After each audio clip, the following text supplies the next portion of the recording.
Space Coconut. Okay, so today we're totally not going to make fun of the devs' design decisions in regards to perks.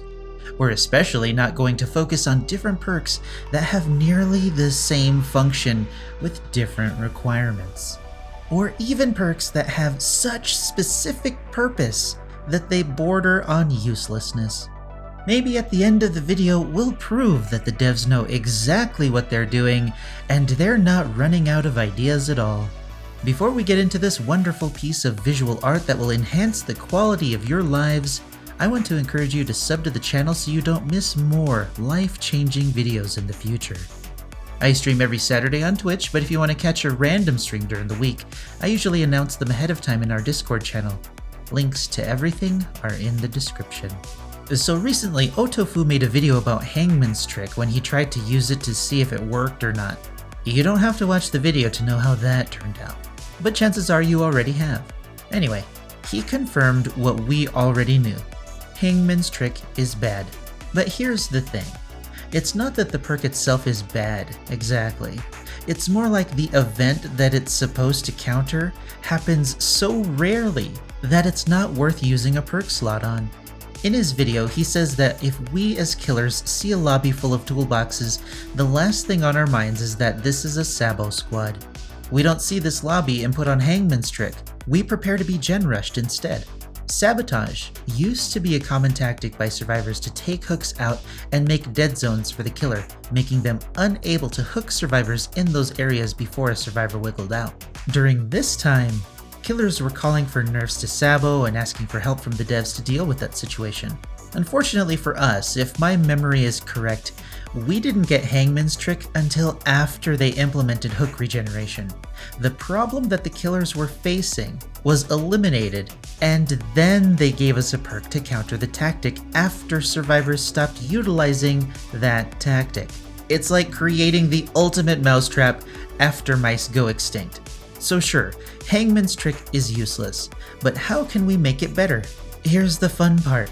It's not our job to fix the game. I can hear you whiny ones complaining already. That if I'm gonna criticize the dev's design, then I should offer constructive feedback on what they can do to fix it. But let me ask you turds something. How long did it take the devs to do something about Decisive Strike from its original iteration? How about how long did it take them to do something about it the second time?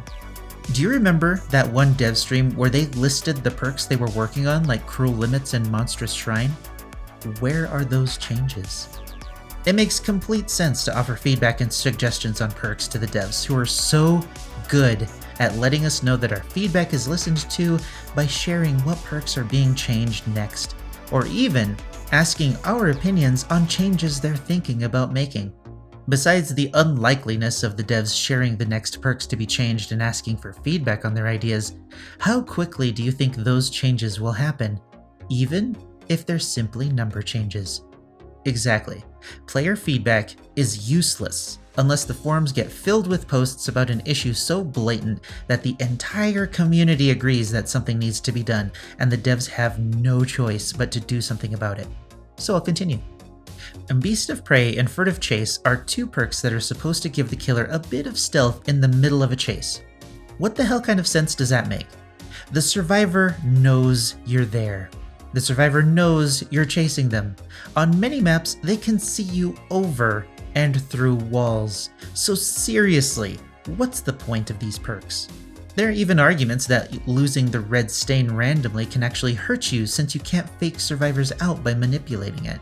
As if they weren't bad enough, you have little control over when and how the perks activate in addition to the requirements to gain value on Furtive Chase. Genius level perk design by developers who understand the deep gameplay possible that no other player of the game can possibly comprehend. How about Generator Aura and Survivor Information perks? Discordance, Surveillance, Gearhead, Tinkerer, Bitter Murmur, Rancor, Thrilling Tremors all have similar functions that give the killer information on survivors' locations, utilizing generators as the trigger, with only a few perks having some additional functions on top of that. While players have found ways and tactics to use some of these perks, it doesn't take away from the fact that they all basically do the exact same thing. revealing survivor locations as they interact with generators. Now again, I'm sure many of you are commenting already that the perks are completely different and they serve completely different purposes. But you're only partially right, because you can't use 4 of the perks I listed in a series of serious matches and expect to do well against anything but bad survivors. Lazy perk design like this is the same as taking vanilla ice cream and adding different kinds of nuts to it and calling vanilla cashew a completely different flavor than vanilla pistachio, and then trying to add syrup to make it look different. Who wants ice cream now? Anyway, moving on. Next are the perks that don't work unless a survivor does something. In my opinion, this condition drastically reduces the effectiveness of a perk. Crew Limits is one such perk. It doesn't actually activate unless the survivor does a generator. Nothing the killer can do will activate the perk. Add to that the effect Crew Limits has is so situational that the killer may never be able to get any use out of it, and you have the epitome of the dev's design capabilities. There are, of course, other perks that fall in line with this same category, like Nurse's Calling, Forced Penance, Lightborn, Mad Grit, Overwhelming Presence, Territorial Imperative, and Tinkerer. None of these perks do much of anything unless a survivor takes a very specific action. If no survivors bring flashlights, using Lightborns is quite useless on its own. If survivors aren't overly altruistic, Forced Penance and Mad Grit aren't going to do anything for you.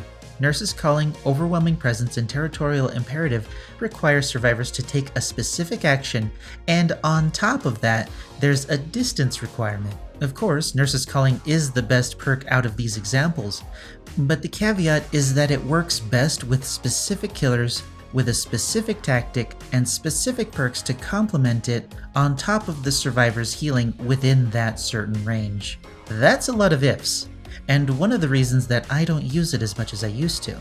How about redundant perks that do pretty much the same thing, but the devs decided that the second copy of the perk needed to warn survivors that something happened? Tinkerer recently got a nice little buff that made it more effective to use.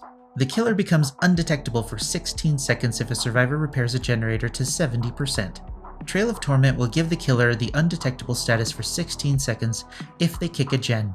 But with this version, there's a 60-second cooldown, and the gen you kicked is highlighted for the survivors. On paper, it makes sense that Tinkerer doesn't have a cooldown because the survivors are the one who activate the killer perk.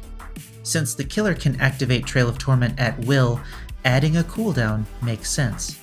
But telling the survivors that the killer is now undetectable and telling them the direction to look for the killer is simply the devs holding the poor, incompetent survivors' hands who don't know how to look around themselves with the flippin' camera.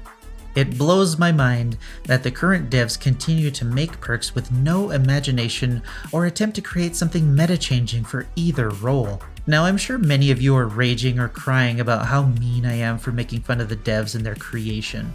That if I offered constructive feedback, they'd actually change the game for the better because they listened to us. Well, turds, here's your chance to prove me wrong and show me that the devs actually care about our feedback and are willing to listen to the community in regards to changes to bad perks like these. I dare you to go to the feedback forums and follow this template.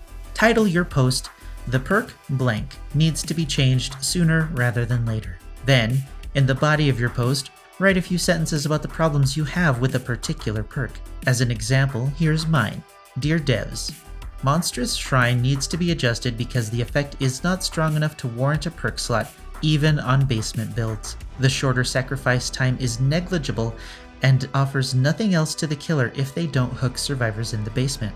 Please do something about weaker perks sooner rather than later.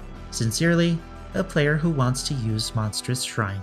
Then if you jokers see forum posts about a perk that you want fixed, upvote that shit so the devs see it. Keep the threads alive so they don't just get ignored and forgotten. If you want to prove to everyone that the devs actually listen to and actually act on player feedback, here's your chance. Share the video, vote on the feedback threads, and make your own constructive posts in the feedback forum. If the devs actually respond with something other than "we're looking into it," "we have other things we're working on," "that's something we definitely want to do," "soon," or any other meaningless platitude and share detailed plans with what they have for these bad perks, then you win. You successfully got the devs to implement changes that we all want, and if they're actually good, then congratulations! You proved me wrong. If you win, I'll no longer create these videos that mock and rag on the devs' incompetence for their lack of transparency and design decisions for the outdated perks that they change for the better. I dare you to prove me wrong. I think you get the point of this video because I'm not going to bother talking about Chorophobia, Dead Man Switch, Deathbound, Distressing, Dragon's Grip, Dying Light, Fire Up, and the Bad Hexes, Blood Favor, Retribution, and Thrill of the Hunt, Iron Maiden, Mindbreaker, Monster Shrine, Overcharge, Remember Me, and the utterly amazing Zanshin Tactics. Many perks are garbage. Many perks are so niche and situational that they are almost completely useless except to make YouTube videos about. There are many more that are usable, but only just barely. These perks are all bad because the devs don't understand their own game as much as the majority of their player base does, and they're incredibly slow at making the simplest changes because they're constantly trying to fix the new bugs they make while trying to fix the old ones. Now, to be fair, I don't know anything about programming, but I do know that doing something right the first time is much quicker and cheaper than spending months to fix it the second time around, instead of working on old long-standing problems that everybody's having problems with. Have you ever seen Waterboy? The devs are the football team, and the design team is the Waterboy. They're all a team, but one member is clearly carrying everyone else. I look forward to seeing your feedback posts in the forums, because the devs aren't gonna do anything about them, and I get to make these kind of videos on a regular basis, bitch. Let me know what you thought about this video, and whether or not you made a feedback post on a perk. Let us know what perk you made it on, and people in chat will go back and make sure that the posts stay visible for you.